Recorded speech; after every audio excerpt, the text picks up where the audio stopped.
This is the second video lecture of Unit 2 and of subject Electronic Devices KEC 301. In the previous video, I have discussed about the band formation into the solid, and we have seen the different bands: valence band, conduction band, and the forbidden energy gap between these bands. And we have also discussed about the classification of material based on this energy band diagram. Now we will discuss about the different types of material, intrinsic and extrinsic materials. So intrinsic material, some part of intrinsic material we have completed in the previous video. So this diagram is representing the band diagram of an intrinsic material, in which you can see that the conduction band level, there are some electrons are shown, and in valence band there is empty spaces, no electron is there. So when an electron from valence band reaches to the conduction band, so that creates a hole into the valence band, and that electron reaching to the conduction band is called as the free electron, and that is responsible for the conduction into the material. What is an extrinsic material? When we add impurity to a pure semiconductor, it becomes impure, and that impure semiconductor is called an extrinsic semiconductor. Why we make a pure semiconductor to impure semiconductor? So that we can increase the conductivity of an intrinsic semiconductor, that is the pure semiconductor. So the basic purpose of making an extrinsic semiconductor is to increase its comparison of semiconductor. We have intrinsic semiconductor and extrinsic semiconductor. So the intrinsic semiconductor is in pure form, while the extrinsic semiconductor is formed by adding trivalent or pentavalent impurity to a pure semiconductor. The intrinsic semiconductor has equal number of holes and electrons, but as we have added impurity to the semiconductor and made a extrinsic semiconductor, the presence of hole and electron will be not in equal numbers. Now there will be a difference in number of the presence of holes and electron. That will depend upon that which type of impurity we have added to the intrinsic semiconductor to make it extrinsic semiconductor. Fermi level lies in between the valence band and the conduction band, but in extrinsic semiconductor the Fermi level lies near the valence band in p-type and near conduction band in n-type. The ratio of majority and minority carriers is unity in case of intrinsic semiconductor, but it is not so in case of an extrinsic semiconductor. So electron and hole in the semiconductor, as we have discussed that semiconductor behaves as an insulator at lower temperatures. At 0 degree Kelvin, that is at lower temperature, the electron present in valence band that do not have an energy, that much of energy that it can cross the energy band gap and it can reach to the conduction band and can contribute to the conduction. So for that we need to provide an energy, and as the energy, that is the thermal energy. So when the thermal energy is provided, that is when temperature is increased. When temperature increases, the electron from valence band reaches to the conduction band and contribute to the conduction of current. Then we can classify semiconductors into two parts, that is direct band gap semiconductor and an indirect band gap semiconductor. The process of free electron returning from conduction band to valence band, which causes disappearance of free electron hole pair, is called the carrier So this recombination is that when breaking of bond is there into the valence band, then an electron reaches to the conduction band, and it leaves an hole behind its where it was existing. So at that place an hole will be existing. So when the electron comes from the conduction band to the valence band, there is a recombination of hole and electron, and the process is called recombination. So that there are different two methods for the recombination. So that classifies the semiconductor as direct band gap semiconductor and indirect band gap semiconductor. For direct band gap semiconductor, the minimum energy level, that is this point of the conduction band, and the maximum energy level of the valence band lies at the same value of momentum. There is only a difference in the energy. So this type of structure forms a direct band gap semiconductor. So if an electron is here into the conduction band and it is trying to come to the valence band for the recombination, then as we know that conduction band is as higher energy level as compared to the valence band. So an electron have into the conduction band must be having the higher energy because it is in higher energy band.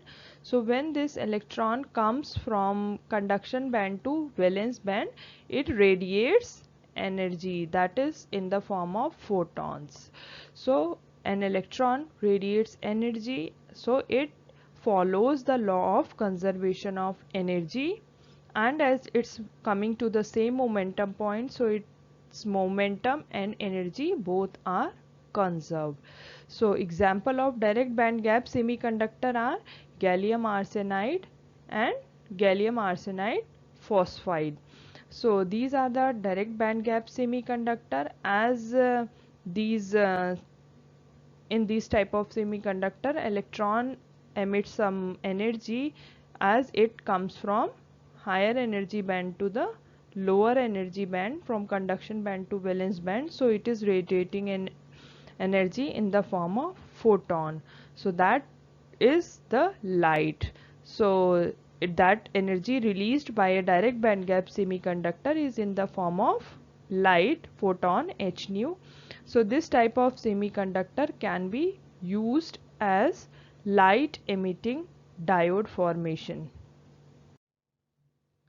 So what is the difference between indirect as compared to direct band gap semiconductor? In indirect band gap semiconductor, the conduction band minima is and the valence band maxima is not lying at the same momentum value. So here is the point of minima for this conduction band, and here it is for the valence band. So this minima and maxima does not lie at the same potential. There is a difference in this. So in this case we cannot have the conservation of the momentum when an electron comes from conduction band to valence band. So this type of semiconductor is called as indirect band gap semiconductor. So how in this type of semiconductor recombination takes place?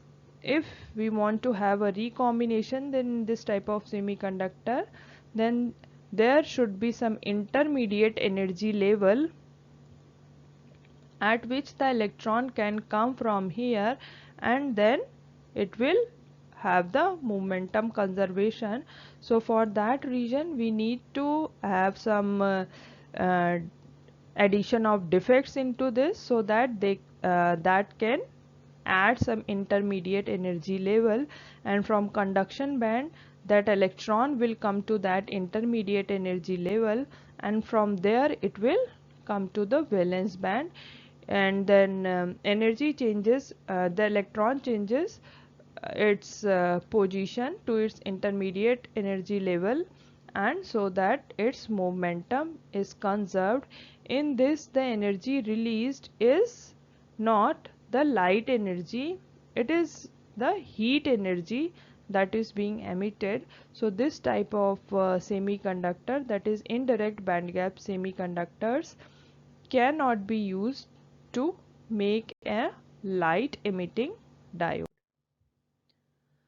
So these are some points to have the comparison of direct band gap and indirect band gap semiconductor. A direct band gap semiconductor is one in which the maximum energy level of the valence band aligns with the minimum energy level of the conduction band with respect to the momentum. An indirect band gap semiconductor is one in which the maximum energy level of the valence band and the minimum energy level of the conduction band are misaligned with respect to the momentum. In direct band gap semiconductor, a direct recombination takes place with the release of the energy equal to the energy difference between the recombining particles. In case of indirect band gap semiconductors, due to a relative difference into the momentum, first the momentum is conserved by release of energy, and only after the both momenta align themselves, a recombination occurs accompanied with the release of energy. Direct band gap semiconductors, the efficiency factor of the semiconductor is higher, thus direct band gap semiconductor are always preferred over indirect band gap semiconductor. The probability of radiative recombination is comparatively low in indirect band gap semiconductor. The efficiency factor of indirect band gap semiconductor is lower. Examples are gallium arsenide for direct band gap semiconductor, and silicon and germanium are indirect band gap semiconductors. Now, different properties of the semiconductor. Generation, that is creation of an electron and hole pair. H plus is simply a missing electron which leaves an excess positive charge due to an extra proton. Recombination is a process if an electron and hole comes in contact, then they annihilate each other and there is recombination process occurs. So we have different material, intrinsic material and extrinsic material. An overview of this extrinsic and intrinsic I have discussed. Now we will study in detail that what is an intrinsic material, what are the concentration of electron and hole in any semiconductor, and how we can represent these concentrations into the intrinsic material. A perfect semiconductor crystal with no impurity or lattice defect is called as intrinsic semiconductor. In such material, there are no charge carrier at 0 Kelvin since the valence band is filled with the electron and the conduction band is empty. A higher temperature EHP, that is electron hole pairs, are generated as valence band electrons and are thermally excited across the band gap to the conduction band. The electron hole pair are the only charge carrier into the intrinsic material.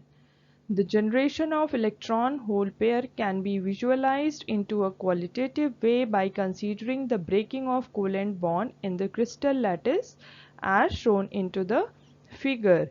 Here in this figure you can see there are these blue color double lines are showing the covalent bond. So when one bond breaks, like here, that is showing the breaking of one bond and it is creating one electron and one hole. Similarly, breaking of this bond is creating hole and electron. So if one of the silicon valence electron is broken away from its position in the bonding structure such that it becomes free to move about in the lattice, a conduction electron is created. and a broken bond hole is left behind. The energy required to break the bond is the band gap energy. Since the electron and holes are created in pairs, the conduction band electron concentration N, that concentration we represent by electrons per centimeter cube, and the hole concentration that is represented here by the P, that is hole per centimeter cube. So for any intrinsic semiconductor, as we have already discussed, that there is no impurity added, so number of electron is equal to number of holes. So it is written here as N is equal to P, and this N is equal to P has been represented by this Ni. So Ni is referring the intrinsic carrier concentration, and that is equal to the number of holes and number of electrons. At a given temperature, there is a certain concentration of electron hole pair in that is Ni. If a steady state carrier concentration is maintained, so there must be recombination of EHP electron hole pairs at the same rate at which they are generated. Because from where electron hole pairs are coming, these electron hole pair are being generated by breaking the covalent bond. So if we need to maintain a equilibrium condition, then the recombination should also be there, because if we keep on breaking the covalent bond without the recombination, then the existence of solid will not be there, because the existence of solid is based upon that formation of covalent bond. So there should be a recombination of electron hole pairs that have been generated. So the recombination occurs when an electron in the conduction band makes a transition, and that transition could be a direct transition or a indirect transition, to an empty state, and that empty state is the hole into the valence band, thus annihilating a pair. So if we denote the generation rate of the electron hole pair by Gi, that is EHP per centimeter cube seconds, and the recombination rate by Ri, then the equilibrium requires that Ri is equal to Gi, that is recombination rate is equal to the electron hole pair generation rate. These two rates are temperature dependent, means both the rates, that is recombination and the formation of electron hole pair, both are dependent upon the electron temperature. So at any temperature we can predict that the rate of recombination of electrons and hole, that is Ri, is proportional to the equilibrium concentration of the electron N naught and the equilibrium concentration of the holes P naught. So the equilibrium normal current concentration of electron that we have represented as N, and the concentration of hole into the crystal have been represented by P naught. Now we are talking about the concentration of electron and hole at the equilibrium. So to differentiate these terms, I have placed Z naught at the as a suffix N naught and P naught. So the rate of recombination will be equal to alpha R N naught P naught. Alpha R is the proportionality constant, and this is equal to alpha R Ni square, as we are talking about the intrinsic semiconductor. So for that we have seen N is equal to P is equal to Ni. So if we put these two as Ni, so we will get AR Ni square, and this should be equal to, that is generation rate Gi, and this alpha is representing the proportionality constant, and this proportionality constant depends upon the particular mechanism by which recombination takes place. So that recombination that we have discussed, that it could be a direct recombination and an indirect recombination. So the value of alpha is dependent upon that parameter.